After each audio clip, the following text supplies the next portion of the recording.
Oh, hello there. Yes, well, it's a bad day when you wake up and your dreams have gone away. Yeah, Carmel 1983. Kind of had another hit single and then disappeared. Although apparently she's still around. Yeah, released some material a couple of years ago. Anyway, that took me back. Yes, anyway, today, perhaps people are having bad days. Oddly, I was awake to watch the Trump-Harris debate, such as it was. Yes. Anyway, Trump came out with the usual stuff about communism, because she's a communist apparently, and the usual racism. Apparently Haitians are all here to grab your cat and eat it. Yes. I can recall, because I'm bleeding old, I can recall loads of people telling me that various insert Asian stereotype here are going to eat your cat. I remember a few years ago the postie here told me that I needed to watch out for my cat because the Chinese would use it in their takeaway, which always leads me to sort of think about the number of cats you'd need to acquire from the local area to keep a takeaway going. Yes. Anyway... yeah, made up stories, but that doesn't matter. Just the old ones are the good ones, eh? That's the nature of racism. You just recycle it to insert stereotype person here who's the bad one. Yes. Anyway, realistically, Trump showed himself not looking very good. Harris didn't have to do very much, and he dug a hole for himself. Most commentators, I think, generically would have suggested that. One of the things as well I was ruminating on yesterday about this is people that are proactively paid to lie about this stuff, okay? So various commentators decided to just lie about who'd won. So, for example, this tickled me from Mike, Independent Republican Mike Graham. Oh yeah, independent.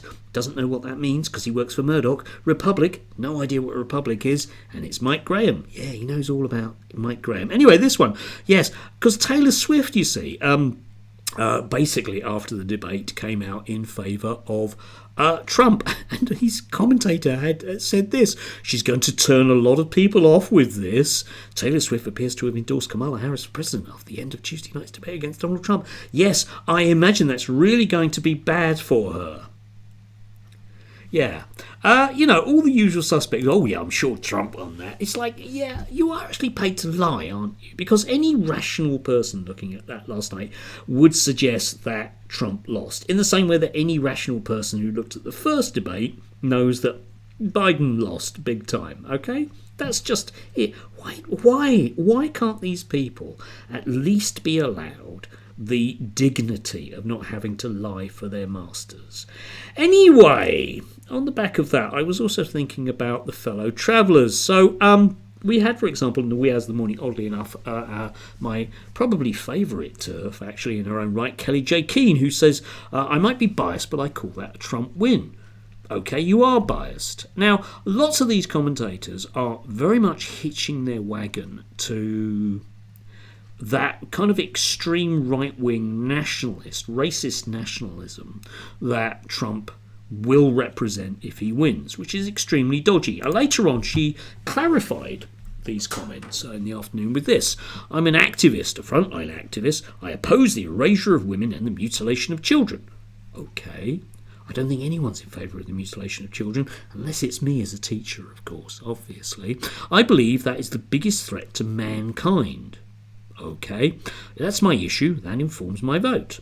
Okay, we're a single-issue voter then.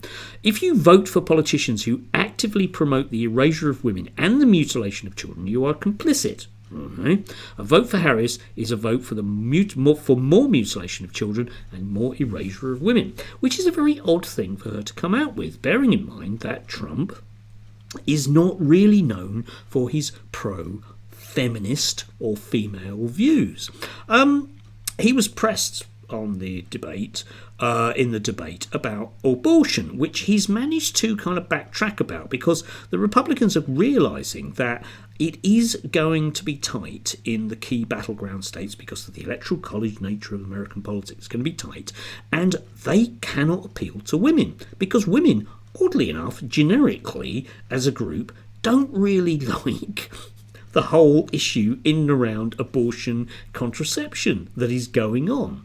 It's, if nothing else, the optics, that horrible word, is very, very bad for them. So it's astounding that Kelly J. Keane would actually come out with this stuff, because any rational person would say you can't be a woman's rights advocate and vote for Donald Trump. It's oxymoronic, but that doesn't matter anymore. So all of the TERF Brigade are kind of hitching their wagon to this. Now, the reason why I'm particularly problematizing this today is if you look at some of these people that are very invested in a Trump win, you might sort of say, okay, they are not necessarily going to be bad, all right, magically. They'll just be not brilliant, okay? But I worry enormously about people around Trump and what they want to do. Now, Elon Musk, I'm going to come on to him today, has again very much hitched his wagon. He's now tweeting 3 or 4 times an hour, very much sort of suggesting that Haitians are coming for your cat. I hope they're not coming for my cat, because he's just settled into his new window seat, so better not. Anyway, yeah, they're coming for your cat and your dogs and everything else. And he wants to be an efficiency advisor. Now, the reason why that should ring alarm bells with you is because he believes, like some of the other sort of tech mogul types, in something called long-termism, right? Okay, it's a kind of utilitarian philosophy about the future, which it says, broadly speaking, a link down below to a video by Sabine. If you don't subscribe to her, you should do, okay? Her stuff is always really, really interesting. The thing I like about her most of all is that she thinks for herself. Lots of things I don't agree with her about, but she is her own woman, and you gotta like that. Oh yeah. Anyway, yeah. Long-termists. Basically, the argument is that we should have a long-term view of where we want to be. Elon Musk, you will notice, says, "Oh, a vote for Trump means that we can go to Mars." Right? Okay, that's a bit short-term for this thing, but this is the idea of projecting into the future. Now, the idea is that you can make short-term sacrifices, a few million here, 10, 20 million dead tops, as they said in Doctor Strangelove film, right? Now, in order to achieve greater good, the greater good, that one again, for people in the future. Now, the reason why I don't like that as an idea is because it's a total imponderable, all right? Now, you can argue that people should suffer now for the future, and to a certain extent, human beings do that. You know, you think about propagating trees, which will only come to maturity after you've died. Okay, yeah, you know, you put the work in, you do the work, and our future generations have the shade. That notion, okay, fine, we kind of do that. But the idea that you can decide now who or what is worthwhile sacrificing for the future is a very, very dodgy one.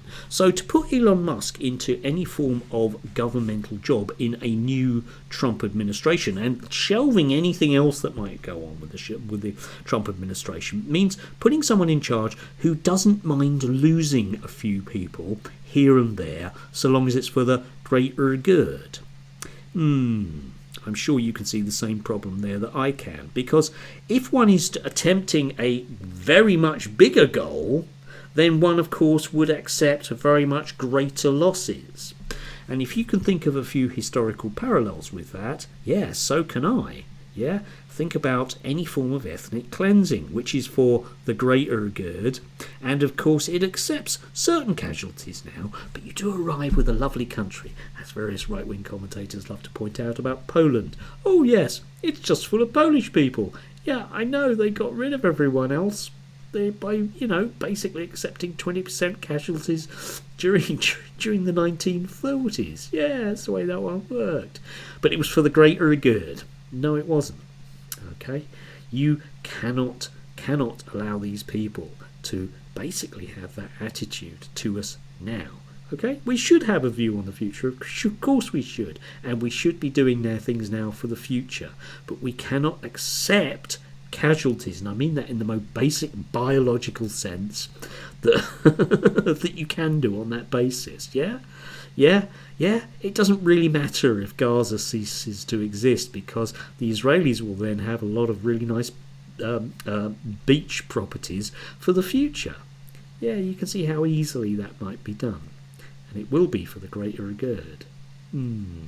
Anyway, do watch that video below. It's fascinating. It's a fascinating idea and an extremely, extremely, extremely dodgy one.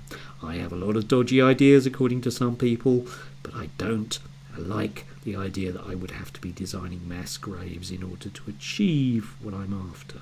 Do have a lovely day.